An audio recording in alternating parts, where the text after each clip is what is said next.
Hey there, Free Your Soma listener. Have you felt stressed and frustrated by your financial situation in the world? Money is a huge source of stress for many of us growing up, especially in Western nations, not to mention everywhere in the world. Today, on today's podcast, we're going to explore the way that money trauma is held in our bodies and the way that you can start releasing it and bringing back balance not only to your nervous system, but to your financial world. Stay tuned.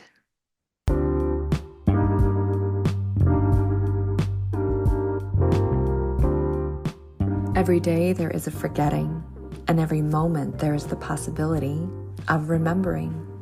Remembering who you truly are, awakening to your body, to the inner world, to the experience of being alive. Here is where you find the beauty, the joy, and here is where you free your soma. I'm your host, Aimee Takaya. I'm here to help you move from pain to power, from tension to expansion, and ultimately from fear to love. Hello, everybody. Okay, I have been really excited about recording this podcast for a while, and I've actually been sitting with some of this for years, some of what I'm about to share with you. And so, disclaimer, I want you to understand that the things that I'm going to be speaking about today are from my own experience, and I'm not like finished healing these things. It's an ongoing practice, just like regulating my nervous system and taking care of my body is an ongoing practice. Okay. It's never over. And there's always more and more that we can become comfortable with, that we can become more free to experience, that we can become more safe to experience, right? So the things that I'm going to share with you today, you're probably going to relate to a lot of them, but don't feel like it's some sort of achievement or like, oh, I got to hurry up and get over these things. There's a lot to learn in these processes, in this somatic awakening journey. And each step along the way is actually really valuable and important, right? So I'm going to talk about the 9 signs that your body is holding money trauma. Okay, I've kind of broken it down into all these different categories. And the 9th one, right, the final one I'm going to talk about actually relates to all of the above 8. Okay, so it's kind of like the fundamental challenge that a lot of us have around money, but also around self-worth and also around like, moving forward in life, right? In the various ways that people look to move forward in life, whether it's through their relationships, their financial wealth and position in the world, or their own personal happiness. Okay. So number 9, super important. Hang on till the end. Okay. All right. So a little bit of backstory about me. I grew up in a single mother household, and my dad, as many of you have maybe heard about him, I'm going to interview him eventually on the podcast. He has been such an incredible somatic mentor to me and a transformational like human being in my life. And he has struggled financially pretty much his entire life, just not wanting to deal with or knowing how to handle money. Okay. And I inherited some of that from him, not to mention my mother's own struggles with money. And I mean, we could really go back into kind of the lineage and the stories and the histories that many of us have, where our families came from very little, or they came from, having had some kind of wealth and then having it taken away, or having some kind of, challenge in which they lost everything and then rebuilding from that place, right? And their descendants like me still carrying on some behaviors and money habits and behaviors around money that are not particularly helpful, but are part of a healing process. Okay. So when I grew up, I really didn't have a lot of financial literacy. And I just want to say that's like super normal, especially in this country, for many of us to grow up without any financial literacy, and for our parents actually to have grown up without a lot of financial literacy. So, what I found out and learned about money was through my own living experience, in my childhood in my life, watching how the adults in my world handled their money situation. And the one in particular was my mother, right? And so a lot of these kind of money traumas, quote unquote, that I have experienced, I recognize came from witnessing my mother going through these same cycles and behaviors around money. Okay, so let's get right down to it. The number one sign that your body is holding money trauma is feeling guilty about wanting and desiring wealth. Now, this may not be something that you're consciously aware of. I wasn't totally consciously aware of it myself, that I felt shame and guilt about wanting money. That somewhere along the lines in my childhood, I had picked up on this idea, through things, what do you have it, like Robin Hood, or looking at ultra wealthy people in the world, and feeling like I'm seeing all the disparity, the lack of wealth for others, the lack of wealth in my own upbringing, that at some point I got the message that wanting and desiring wealth was shameful, right? And that maybe even having a lot of wealth was morally wrong. Right. And I didn't even realize that I was like holding that belief pattern until it started unwinding, until I started getting in touch with my body and doing the somatic release work, which is what I do full time now, right? With and for others, right? I got in touch with the depth of that feeling of shame in my body and noticed when it would come up around financial things, around watching someone gain a lot of wealth and feeling this like pang of like jealousy or frustration, and also immediately jumping to like, thinking must be something like shady that's going on. They can't be, making this amount of wealth and it be altruistic, purely. They have to be kind of doing something wrong in order to achieve that kind of wealth, right? And so as I started to unpack this, I realized that, the guilt and shame that I was carrying about desiring wealth and money, about wanting that for myself, was absolutely getting in the way of me being able to achieve some kind of financial freedom, some kind of financial independence. And so that's a good place to start, is asking yourself the question and noticing yourself as you go about your day, as you go about your life, when you have these desires for more wealth. And wealth comes in all forms. It's not just physical currency. It's a quality of life.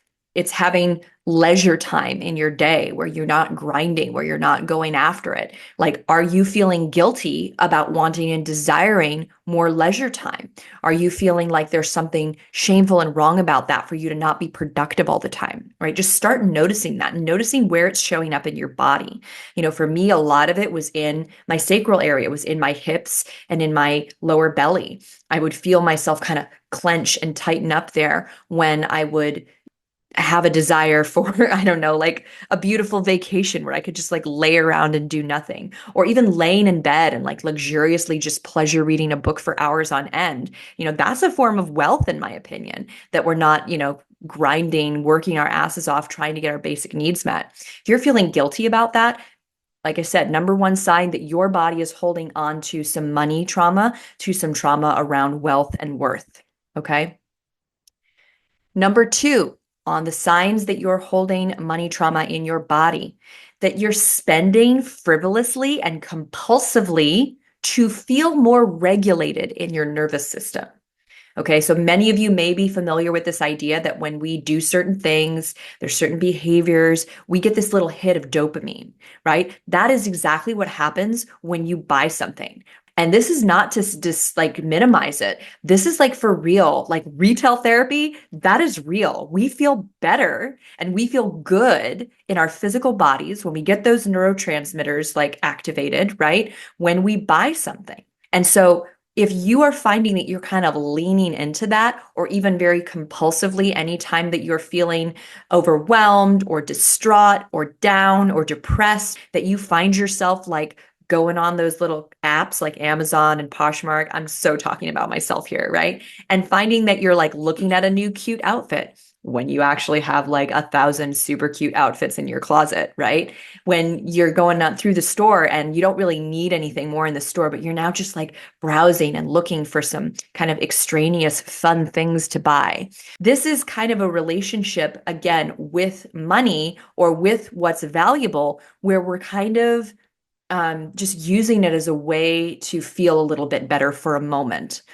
And this can be also a sign that we're holding money trauma in our bodies because we're not really fully respecting the currency of money. Now, I just want to say that you can totally like spend money on frivolous things and enjoy it. There's nothing wrong with that. I'm talking about when it's become compulsive, when it's become one of your major coping mechanisms for how to get through the day or for how to get through like a difficult emotion, rather than having the capacity to sit with it, having tools to regulate yourself beyond going out and buying like a cute new sweater.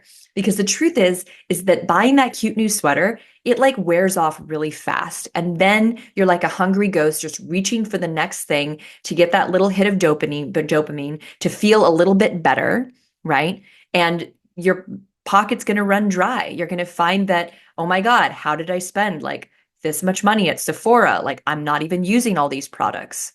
This is another sign that I said, like I said, you're holding some patterning around money that can be, traumatic, problematic over time, that it's become this way that you're coping instead of actually dealing with the upset, the emotions, the fears, the sensations in your body that are, asking to be felt, asking to be experienced so that you can be present and learn and regulate. Again, not knocking retail therapy. There's a time and a place. I'm talking about when it's become very compulsive and frivolous, and it's become that crutch, right? Number three, sign that you're holding money trauma in your body. Back pain, okay? You might think your back pain is from sitting at your desk all day. It might be from that injury that you had playing sports 15 years ago, the car accident, having a baby. And it's not from those things. It's absolutely part of the contraction in your back, right? And there can be a psychosomatic layer of contraction in your lower back muscles that's about not feeling supported, right? Your back is this support of your whole body as you stand up and walk around. There's some of the deepest, strongest muscles in your body that you started developing as an infant to hold up your head, to walk around in the world, and to basically be part of the world. And when we don't feel supported, when we're holding on to a belief or an experience in our lineage, perhaps, or in our own, personal lifetime, where we don't feel supported by the world at large, we don't feel supported by God or the universe, we're not sure that God or the universe actually has our back. And there can be very good reasons why we're questioning this, why we're not sure of it. We may have gone through a specific trauma around money. We may have lost a lot of money at one point, or maybe someone in our lineage had, and you may have been destitute. We may have thought that we could trust someone with our money and then found that we couldn't. And we lose that faith in ourselves and we lose that faith in others that we are going to be supported and that we can support ourselves. So sometimes a layer of discomfort and pain that is going on in your back can absolutely be about not feeling that support in a financial way from yourself, from your partner, and from the world at large. It's an absence of trust that you're going to be held and supported no matter what. Right? And that can be a really interesting thing to unwind, because I'm not going to be giving you mindset tricks for this. Absolutely. Use those. They're great. Use affirmations. Absolutely great. It's not going to go as deeply into your body unless you somatically release the muscular contraction on a physical level. It is actually in the decreasing of the muscular tonicity through the only part of your brain that can do that, which is your motor cortex, that you're going to actually release and have access to that muscle pattern slash belief slash, mental, emotional construct slash patterning, right? Whatever we want to call it. That feeling that you're not supported, that feeling that you're weak in your back, that feeling that your back is about to give out on you at any moment. It has to be released on a muscular level for all of those other things to work well. That's my personal belief, because my body is very like physical. Yes, I'm sensitive to energies and things like that, but I need things that literally work with my physical body. And I've had to learn this over and over. There are no shortcuts in terms of actually changing the physical structure of what's happening in your brain and your body. That is the deepest point that we can go to. And then all of the other things, the energy work, the mental and emotional work, is going to work that much better because we have that basis, that foundation of actually changing what our brain is doing in relation to our neuromuscular system, or any other system in your body for that matter. Okay, because they're all connected. Okay, so back pain and addressing it on a neuromuscular level can absolutely be a huge step in healing your issues around money and wealth. And like I said, I'm going to keep going into this, all the things that we kind of want to improve our quality of life that come from a feeling of worthiness and being of value in the world. Number four, sign that your body is holding on to money trauma. You are afraid to take risks and you're staying in your comfort zone financially, even as your dreams call to you. This is kind of related, as you can see, to this idea of trust. Trusting that it's okay to make an investment, to actually take a big leap forward, not knowing exactly how it's going to turn out. That you can trust that even if worst case scenario, it doesn't work out, you're going to be able to pick yourself back up again and be okay and recover from whatever it is. But that it's so much more valuable and necessary to go after our dreams in life and not let the idea of, I'm going to go into this in a moment, but debt or losing money scare us away from chasing after what we really want in life. So I'm going to tell a little story here about kind of actually the basis of Free Your Soma, of my business. So this is after several years of somatic releasing, I have to say. So I had already done a fair amount of releasing in my system. And this is a story that demonstrates how even when you have done a lot of releasing, like there are layers and layers that you're still continuing to work through and release at the pace that your nervous system is ready to actually work through those things. I realized I really didn't want to keep working the job that I'd been working. It was starting to feel so unresonant on all these different levels. And I'm actually going to share more about this story in a podcast some other time. But basics kind of here are that I was working as a live-in caregiver for a disabled woman. And this was during the time that I, had first had my son. So he was like 5 months old when I started working for her. And I worked for her for several years as a live-in caregiver. And it was hard work. And especially because she had a certain kind of lifestyle and certain kinds of habits that were really not in alignment with how I choose to live my life. So being exposed to that constantly, was challenging for me, especially because I know from my personal experience that we can heal our bodies through natural means. And I'm not knocking medication or other, more allopathic ways of doing things. Those can actually absolutely be part of it.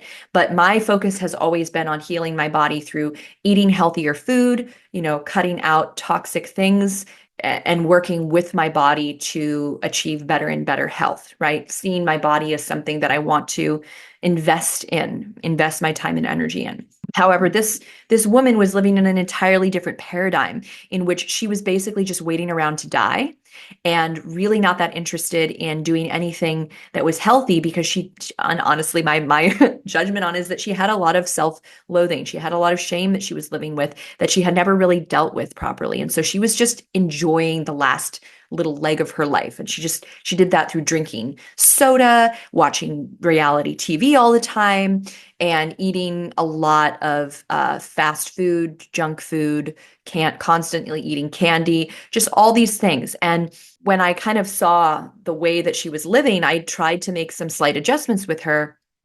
She wasn't super open to it. I did get her to start drinking water, and she did give me like cred for that I was one of the first caregivers who got her to start drinking water. But basically, after several years of this, it didn't really feel like caregiving to me. It felt like kind of like I was just like helping her kill herself, like slowly, which was very, very hard on my heart and very, very hard on me. And so I really didn't want to work this job anymore. And yet I felt very locked in and dependent on it because I hadn't figured out how to make somatics a thing that would finance my life. Long story short, I tried a few different things, one of which was opening an Etsy shop, taking an idea and creating a brand, and opening Moon and Libra Vintage, which is still up if you want to go check out my little vintage shop. I don't really like post a lot of things on it recently, but it's there. And that was my first experience of taking an idea and turning it into something viable and actually making a bit of an investment. I spent, the money on the product. I went out to places and got the product to sell in the store, and I invested my time and my energy in that. And it was relatively successful. It wasn't successful enough that I could quit my job yet, but it was something that was working out.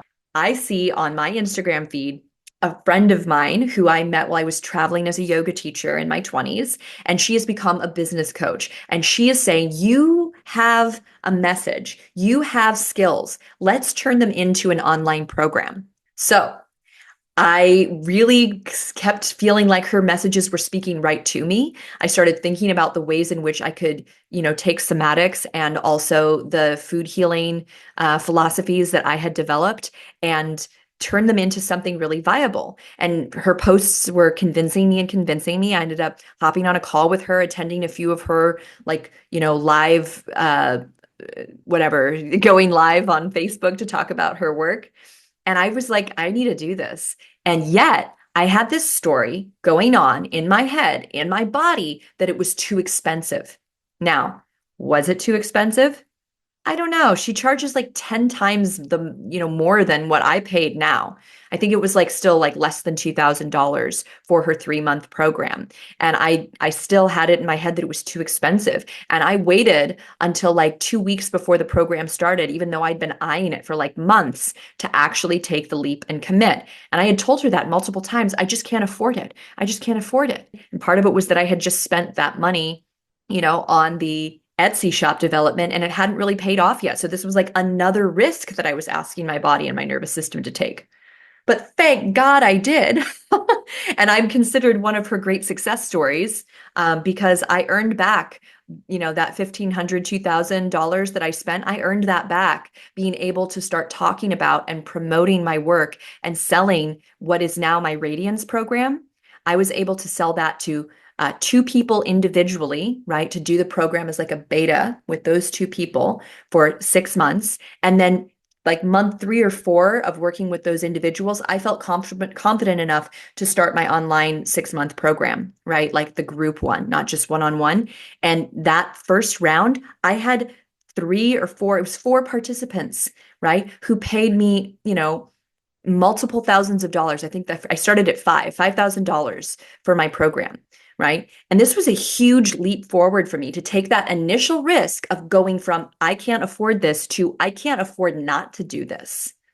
Now, I will say the reason that I was such a wild success story for her and probably many other people who are able to really go and take like an online program and just run with it and become like rock stars at it and achieve what they want to achieve. It's not just all about ambition. It's about how passionate is the person and how regulated is their nervous system.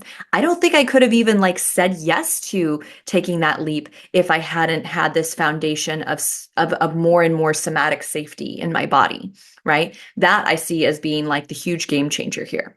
So, afraid to take risks, staying in your comfort zone financially, telling yourself you can't afford that investment in yourself, right? The biggest investments you can make are in yourself and your own well being. Okay, I'm going to say that again. The biggest, most valuable investments that pay off the most in life are when we invest in our own well being and our own development as human beings. That is why I consider, what I'm offering to people, yes, it's an investment, but it is something your body, your soul, your 30 years from now, your whole system will thank you for having learned how to release tension, stress, and pain from your body. Like hands down, 100%, you will not regret having learned how to actually physically relax and release pain and stress patterns from your body. It is such, a no-brainer kind of investment if you're ready to take that next step, right? So when you're thinking about the risks in your life, whether it's an investment, right? Whether it's a vacation, whether it's something that you really want for yourself or for your family, but what's holding you back or what is, what you're afraid of is that you don't have the means or that it is going to cost something and you're not sure how it's going to work out yet. I'm not saying, be reckless. I'm saying that there's a way, and it comes from regulating your nervous system and really regulating the stress, the ongoing stress that's going on in your body, healing those traumas and fears on a somatic level, that you can start to feel more comfortable to take those calculated risks and to show up for your business, your family, your relationship in a way that is courageous and willing to step out into the unknown. Yes, so that was probably one of the longer ones here. I'm going to jump into 5 now. Did you know that your muscles are holding on to thoughts, memories, and feelings? If you have a tight neck or back, you're not just getting old, you're experiencing a buildup of tension from the life you've lived. Most people don't know this, but there is a part of your brain that can reverse and prevent chronic tension. When you relax your muscles, you not only move better and regulate your nervous system, but you also free yourself from the grip the past has over your body. So you can live with freedom, confidence, and enjoy your life now. How does that sound? Join me, Aimee Takaya, and discover what my clients are raving about at youcanfreeyoursoma.com. Five is is actually connected. They're all connected, as you can see. It's this beautiful connected, everything's kind of relating to everything else, right? In this conversation.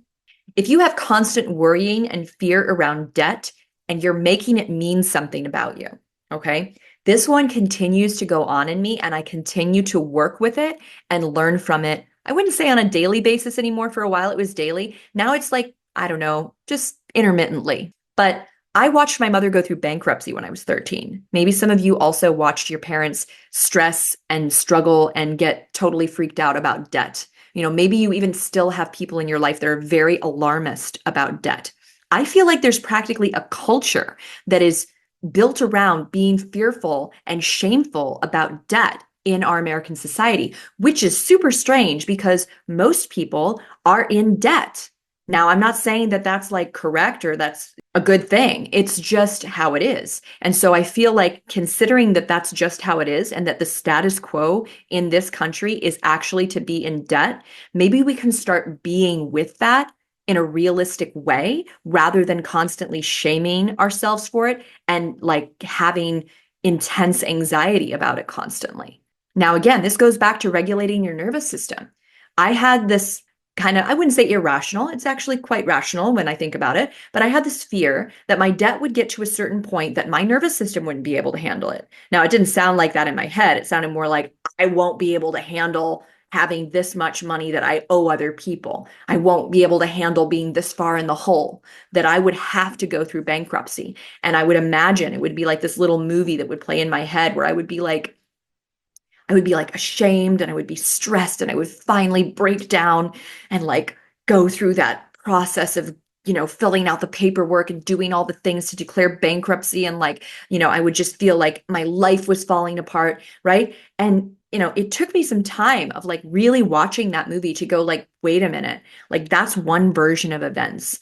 Let me take this like worst case scenario thing and like how would it be if I was doing all of those same things? If I was going through bankruptcy, this horrible thing that I'm like terrified is going to happen to me because I saw it happen to my mother, right? And experienced her stress about it. What if I went through that experience and I was actually okay? I was actually like regulated. I was actually like able to calm myself, right? How radically different an experience that exact same thing could be, where I'm filling out the paperwork, but instead of being stressed and freaked out and overwhelmed, I'm like proud of myself or accepting of myself, or I'm like, what a relief. It's going to be hard to rebuild after this, rebuild my credit, but God, what a relief because this has been heavy on me, right? And I was able to actually feel like in a strange way, kind of triumphant going through that process. The other thing I looked at around debt, is like, first of all, how many people are in debt? Here's my kitty, for those of you who are watching the YouTube video. She tries to sit on my lap during these interviews or any time I'm in this chair, and there really isn't a space for her. So it gets kind of dramatic, so I'm going to kick her off. It's like we have these stories about debt and we make it mean something about ourselves, that we're weak, that we're stupid, that we are negligent, that there's something wrong with us, that we can't figure out this whole money thing. But we're literally living in a world that is designed to put you into debt, not just for your education, but for really anything that you want in this world. Credit cards, blah, blah, blah. It is the whole construct of our modern society is built around loaning money. And then the loans themselves become a certain type of currency. And there's a huge market that is completely dependent upon Americans staying in debt. Now, is that fucked? Yes, that's totally fucked up. And It is just the soup that we're in. So, kind of back to this idea of working with it instead of against it, instead of using that paradigm to like make yourself wrong. How can you start to look at debt and your ability to get into debt as a strange form of abundance? Okay. Because I was terrified of credit cards. I just didn't even have credit cards in my 20s. And like the one credit card that I have, I like forgot to pay it because I was so, and we'll get to this, avoidant, right, around my financial situation that it was like $300 on like a Kohl's credit card. And like, I think I ended up paying like $1,300 in like fees on that thing, over the course of several years because I just kept forgetting about it and not dealing with it. Like that's crazy, right? But I did that and it was a learning experience. It also made me afraid to have cards again. Well, when I came back to the United States and I took on the somatic educator training, right? And at this point, I had been doing the somatic work with my dad already. I decided, like, okay, like I'm going to do it. Like, I'm going to get a credit card and I'm going to keep track of paying the minimum payment. And I did that. And now here we are years later. And the amount of money that I can borrow on my credit cards is absolutely insane. Like to me, it's insane. Like that I could borrow like $150,000 on credit cards, that I have credit cards that have these huge, like, 5-digit credit lines, right? I don't max them out. They're certainly not anywhere near maxed out, but I have access to that if I needed it or wanted it. That's kind of crazy to me. But I also look at that and instead of being like terrified of it, I'm like, wow, this is like actually like a weird form of abundance. Or if you've been able to borrow money from a bank to get a house, if you've had the privilege of, being able to incur debt, through a financial institution. We don't think of that or see that as a privilege, but it absolutely is. There are some people who like don't qualify for that. There's some people who are so struggling with their getting their basic needs met, for safety and like nutrition and all of the things that, they can't really step into a higher functioning activity like regularly paying their credit card bill or even keeping a job, right? There are people in the world who are struggling at that level. And your ability to actually be in some level of debt is a sign that you like have some level of regulation in your system or some level of health. So that's kind of flipping the script on the idea of debt. And I'm not promoting that we should all be in debt, but the truth is most of us are already in debt. So how can we start to flip that narrative and work with that? And again, it's through regulating our nervous system, it's through releasing the stress in our body so that we can show up to the debt conversation, even within ourselves, differently. Okay. Number 6 sign that your body is holding money trauma: a lack of trust in yourself that you can handle larger sums of money. Again, you can see how this kind of relates to what I was talking about having those huge credit lines. And it was fearful for me for a moment because I looked at those and I was like, ooh, I don't know if I can handle that. That's like how much debt I could be in versus trusting myself that I can handle it, right? That I'm not going to be frivolous and silly about it, that I'm going to stay on top of things, that I'm going to be able to perform well enough in my job and, take care of myself well enough that if something happens, like it's not going to be the end of the world, that I'll be able to get by and even thrive under, circumstances that are challenging. That's a level of trust in myself that I just didn't have. And again, it goes back to that idea of trusting ourselves to take financial leaps, right? To plunge into the unknown and make an investment in our well-being, right? Or in our future. So the trust that I could handle larger sums of money. If you can imagine not having that trust, it's going to be much harder for you to buy a house. It's going to be much harder for you to get that loan, right? When you're holding this lack of trust in yourself, when you're showing up to that conversation with the broker or the banker with hesitation that you can actually be trusted. That trust that other people have in you, it has to start in you and it has to be demonstrated through your way of being in that moment, that you show up as a person who trusts themselves and follows their truth, right? And is therefore trustworthy to others. Number 7, and this is, all of these are related. And I'm just excited to get you guys to number 9 because number 9 is like going to tie it all together. Like it's the huge theme of all of this that I've been talking about, right? So number 7, not charging enough for your services or undervaluing yourself. Okay, so money trauma isn't just about money. It is about worth. It is about value. It is about what is of worth. What is of value? What do you value? What are you prioritizing in life?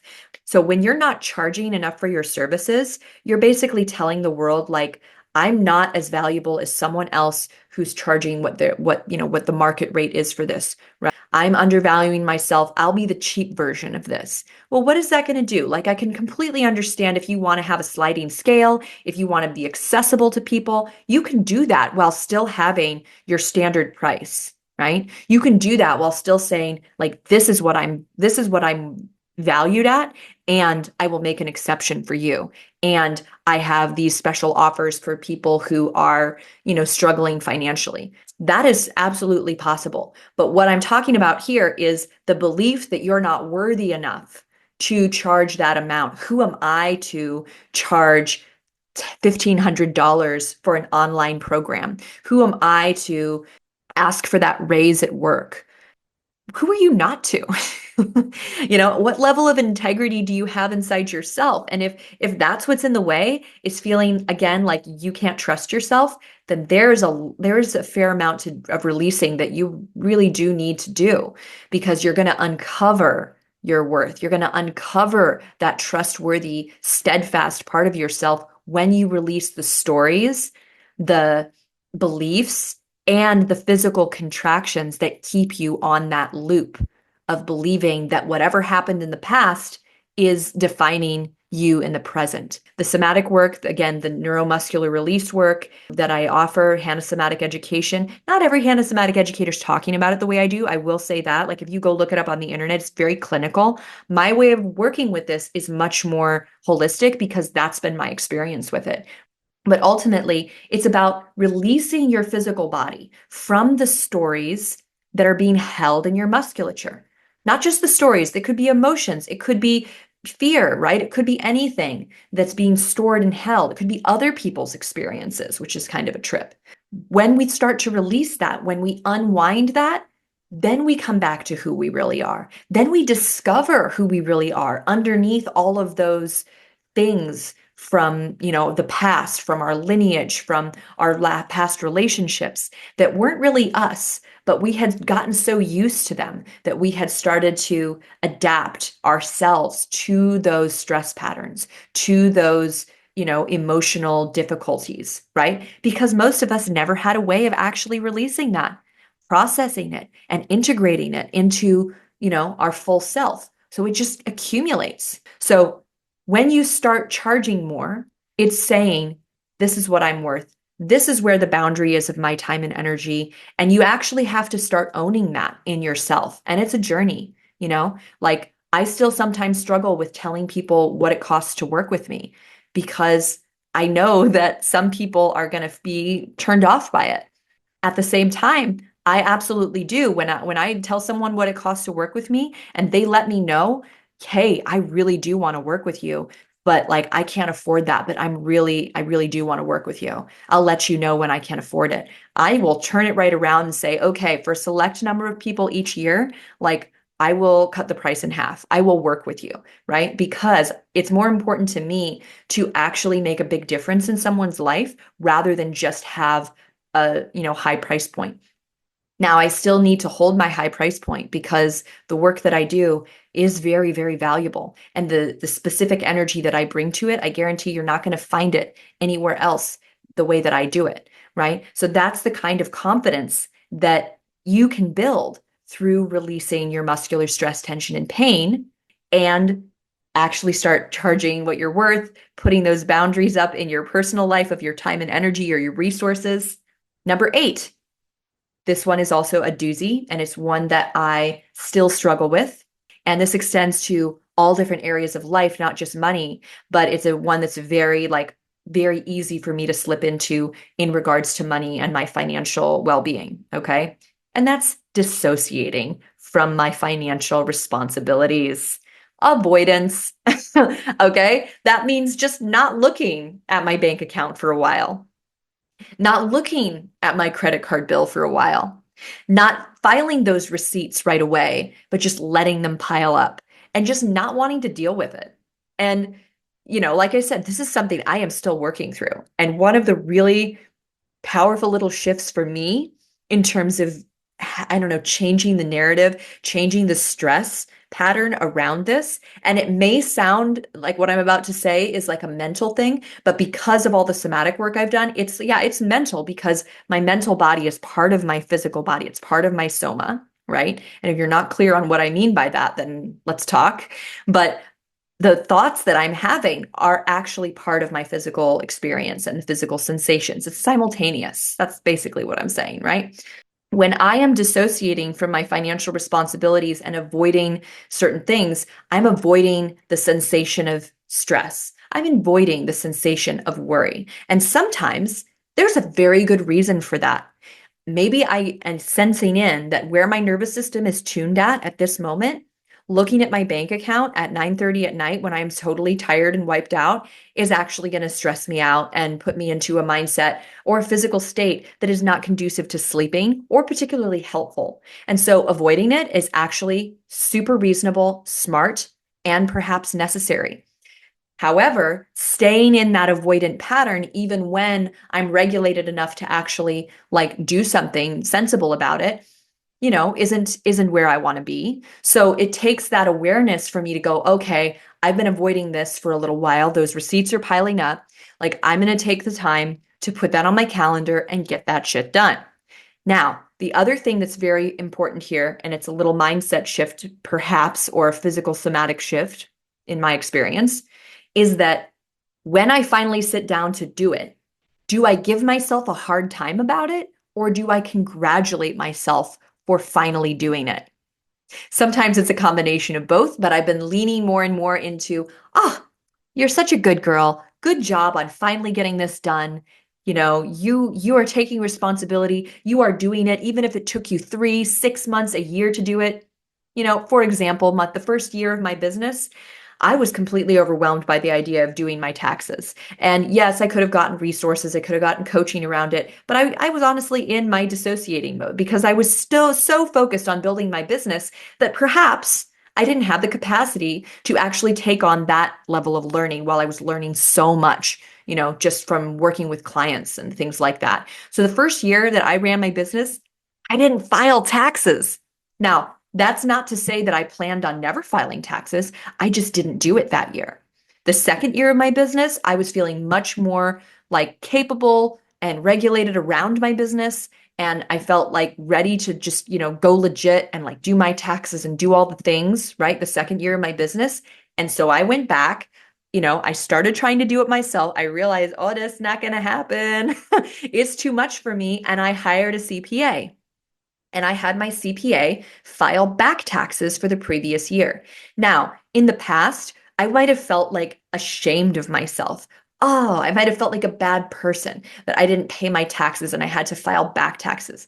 This time, I was like, you're doing it. I was congratulating myself the whole time. I was feeling good in my body about having done that. Now, when I have to pay the IRS, like whatever I had to pay them, that was kind of unpleasant, right? But that's life, right? And not everything is going to feel good. And I can learn to be with that as well.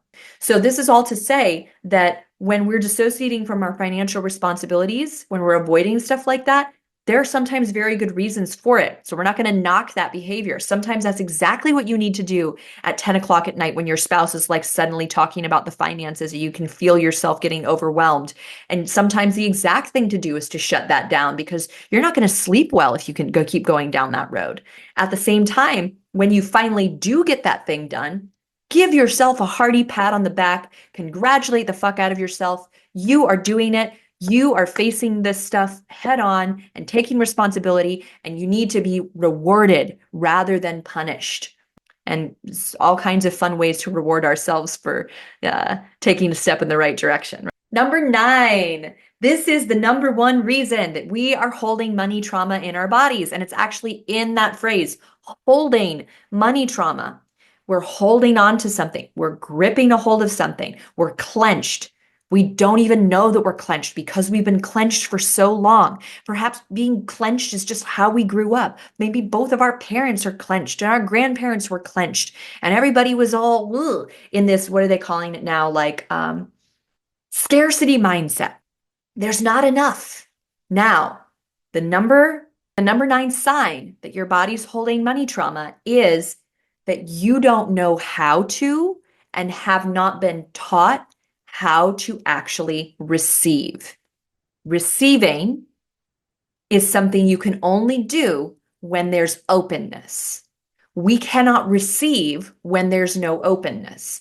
Let's just literally imagine that idea of holding on to money trauma, holding on to these patterns, holding on to these beliefs, holding on to these constructs, holding on to these identities in which we are small or trapped or less than or, not deserving of, right? And we're holding on to that. And maybe it's gripping our back or our neck or our jaw. If both of my hands are clenched tight around something and you try to hand me another something, I'm not going to be able to receive it very well because I either have to drop what I'm holding or I have to figure out how to, manage receiving that thing with my hands and arms full, with my body already doing something. There's no openness. There's no open hand ready to receive. This is the number one reason why we don't actually make progress in our relationships, right? And grow as people because our nervous systems and our bodies are already busy doing a bunch of stuff related to the past, survival patterns, stress patterns, protection patterns. We're full up and we actually don't have the space to receive another person into our life, to receive that love or to receive that nourishment when our system is already busy doing something else. The way to actually start receiving is by creating openness in your physical body, openness in your energy field, openness in your mind. And some of us think that we're open minded, but then our bodies are all clenched up and tight. And we're wondering, what's the disconnect? Why is it that I can release these things mentally and I can process things emotionally, and yet my body stays resistant? And yet when I'm with my lover or my partner, I feel like I'm not getting the love that I need.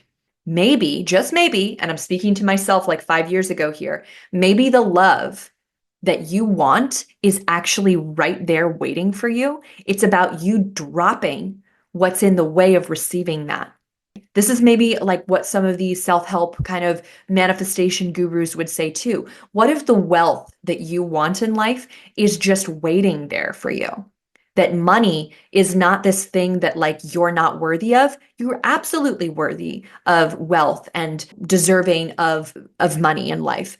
And yet we might have these beliefs, we might have these physical patterns that are keeping us from receiving what is already available and ready for us. Money is an energy. Money is a construct, right? And it's also something that in this day and age is necessary for our function and well-being. And so looking at money instead of this like evil bad thing or this, thing that I want that I can't have or this thing that I'm not sure I'm worthy of. What if money was just something that I could receive if my body, my soma, my mind was open to receiving? So I would say not being able to receive and receiving also means listening. How well does one listen when another person speaks is a huge part of communication and actually being able to communicate with someone. If you're sitting there and listening to the other person talk and your mind is racing a million miles a second and coming up with all the kinds of things that you can't wait to say in response or agreeing or disagreeing, that's really problematic because you're not receiving what the other person is saying. You're not receiving not just what they're saying, but maybe what they're feeling, what they mean by what they're saying. There's so much that can be going on in communication. There's so much listening can provide for us that is deeply nourishing if we're present for it and aware for it, right? If we're actually taking it in. So whenever I'm sitting there with a client or with a friend and I notice myself, busy and not actually attending to what the person is saying, I know that I need a little bit more space in my life. I know that I'm running on a little bit too high an elevation of my nervous system, right? And that some somatic movements, even just taking a deep breath and feeling the weight of my body in the chair, doing a little micro arch and slow release of my back is going to give me that reminder to actually settle in and receive what's available. So you can see through this conversation that when we're talking about money, especially talking about money trauma that's being held in our bodies, it's not just about like the literal, coinage and currency of money. It is about self-worth. It is about self-trust. It is about basically receiving what the world has to offer and trusting that we can be open and allow stuff to come in and not be so clinging on to things that we're afraid of letting it go out again, being so afraid of spending money that we hold back on our dreams. I hope that this has been helpful and enlightening to you all. I would love to hear your comments about what you got or what you related to in this podcast. It's an ongoing conversation, that I'm having with myself. I just want to, toot my own horn for a second. I have come so far from who I was in my 20s around money. Like I said, that Kohl's credit card, ugh, that was like a nightmare. And it was like constantly stressing me out for years because I was avoiding it. I wasn't dealing with it, right? I was still continuing to frivolously spend money and sometimes use the card, even though I wasn't paying attention to when I needed to pay it, but more than anything, I just wanted to stay the hell away from money. Like I had this belief that like having money was just going to bring me trouble. And so, of course, I lived my life without money. And did I do well at that? Sure. But I was broke all the time. I had just enough money to get from country to country. I had to borrow money sometimes. I had to get an advance on my yoga paycheck, and it worked out, right? But it's so much better now to actually have a regulated nervous system. Oh, for so many reasons, but money being one of them as well, that I can trust myself to make a financial, risk or take a financial risk, that I can trust myself to, have that conversation with someone about what it actually costs to work with me, and that I can feel free to be flexible in all those areas and not stuck in one way of operating around my financial responsibilities and freedom. So again, if you have any thoughts on this conversation, hit me up on Instagram at Aimee Takaya and send me a DM. I do check my message requests from time to time. You can also follow me there at Aimee Takaya, right? You can check out the video version of this if you're not watching it already on YouTube at Aimee Takaya. And if you're interested in learning about how to actually release these muscle patterns and tensions and pain from your body, because believe me, the benefits are remarkable, the benefits are miraculous, and the benefits are endless, go to youcanfreeyoursoma.com and you can book a call with me and we can start on this somatic adventure together. Okay. Peace out, everybody. Thank you again for listening. Have a beautiful day.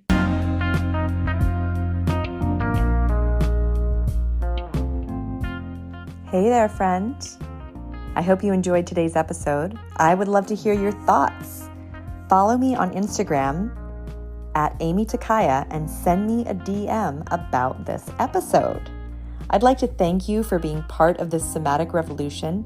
And if you'd like to support the podcast and help more people learn about somatics, consider leaving a review or a rating. And finally, if you'd like to have the experience of relief in your tight hips or back and learn to understand what your body is really saying to you, visit youcanfreeyoursoma.com. I can't wait to share with you what is truly possible. Bye for now.